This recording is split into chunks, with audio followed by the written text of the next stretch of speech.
So tonight, our first writer is, I'm going to see if I can get this right, Heather Zenaty. Is that close enough? All right. You can give him a hard time about it later. So just a second here. So Heather grew up in Kentucky as the trailer park kid of 2 high school dropouts. When her parents divorced, she moved to Woodstock, Illinois, where she went to high school for 2.5 years before becoming pregnant and dropping out. While this was great material for being a writer, she decided she didn't want the same for her baby. She became a first-generation high school graduate and college student, and now 2 kids and a 22-year engineering career later, she's now back at school. This time she's studying law. While writing has always been an integral part of her life as a way to express herself, she doesn't plan to publish, but she never plans to stop writing. So Heather, come on up. Okay.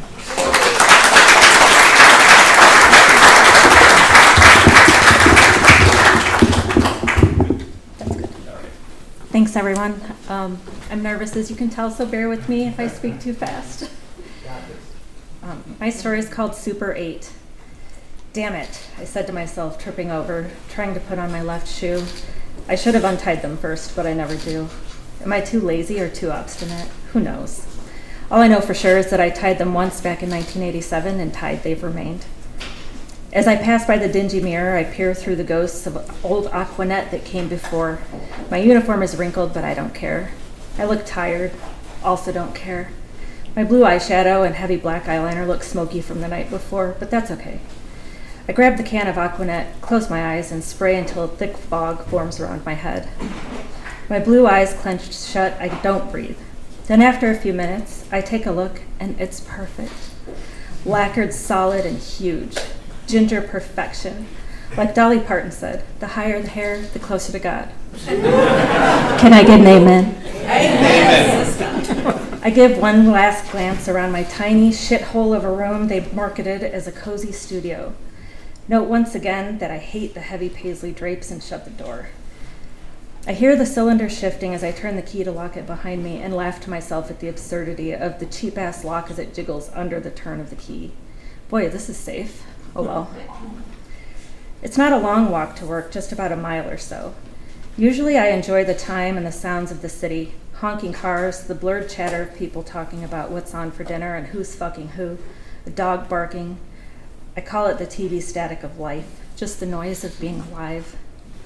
I took this job at the Super 8 for the same reason all the cleaning ladies do. We're broke. And let's face it, someone has to pay for the studio palace I've called home for almost 2 years.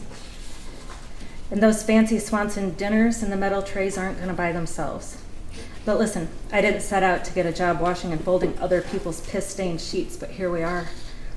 I think the chain of Super 8 motels started out intending to be a classier upgrade to the now antiquated motels of the 50s. I think that was the intent. I'm guessing, of course. But this is the 80s, and here we are, still with brown carpeting accented by hideous orange and green floral. Wait, is that floral? Drapes, and the smell of stale cigarette smoke. The once intended bastion of class for the businessman on the go is now nothing more than a mecca for low-paid traveling salesmen and aficionados of the casual affair. The kind of affair where you like her, but you work in a factory, so you can't afford the Ritz, you know? That and your wife never comes to this part of town. I half walk, half skip up the curb to the door and give it a tug. It's stuck. Again. With all my might, I give it a pull. Nothing. Son of a bitch. One more time, and now it swings open with a force that knocks me back, and I feel my pale cheeks flush and the heat of embarrassment rise in my neck as I cast a quick glance to see if anyone noticed. They didn't. No one notices me. The lowly cleaning lady. Piece of shit door. I go straight to the back room where all the cleaning ladies gather to load up their carts with clean linens, tiny bottles of shampoo and conditioner, and that weird shower cap that nobody ever uses. Although we nod and smile at each other, we never talk, because most of them only speak Spanish, and as a largely uneducated Irish girl, I have no idea what they're saying. I start about the business of my day. Knock, knock, it's the maid. Clean the room, run the vacuum, change the linens. Check my hair in the mirror, still perfect. Rinse and repeat. I'm tired. I knock on the last door, almost on autopilot, vacuum at the ready. Knock, knock, no one answers, so I go in. It's then that I see her. She's sitting on the end of the bed crying, her blonde curls a mess. Mascara all down her face, bottom lip quivering. each of her hands vigorously kneading the other. We stare at each other awkwardly for a minute. I abandon my vacuum to go sit next to her. She has a black eye and looks down into her lap. I don't know if she's avoiding my gaze or looking for answers down there, but we say nothing.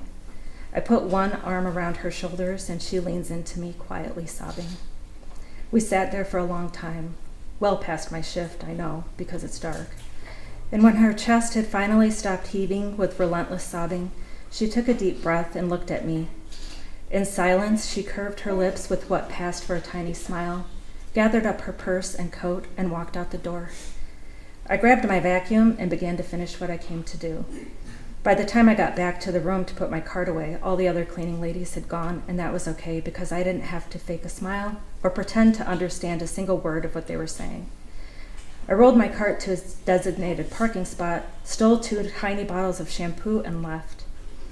I don't even remember my walk home. I stopped at the bank of mailboxes in the front hall to check my mail, only to find a sheet of Woolworth's coupons and the electric bill. Stuffing them under my arm, I pulled out my keys, dropped them not once but twice. Damn it! I picked them up and opened the door. I tossed the mail on the tiny table under the single light in my studio palace as I run to the bathroom because I've had to pee for half a mile. Opening the door to the tiny apartment-sized fridge, I pull out a Swanson TV dinner, fried chicken. It even has the peas and carrots and that apple cobbler, my favorite. I don't bother to preheat the oven, I just throw it in. I walk to the mirror to check my hair. Orange curls still reaching up to the heavens. Lacquered solid. It's perfect.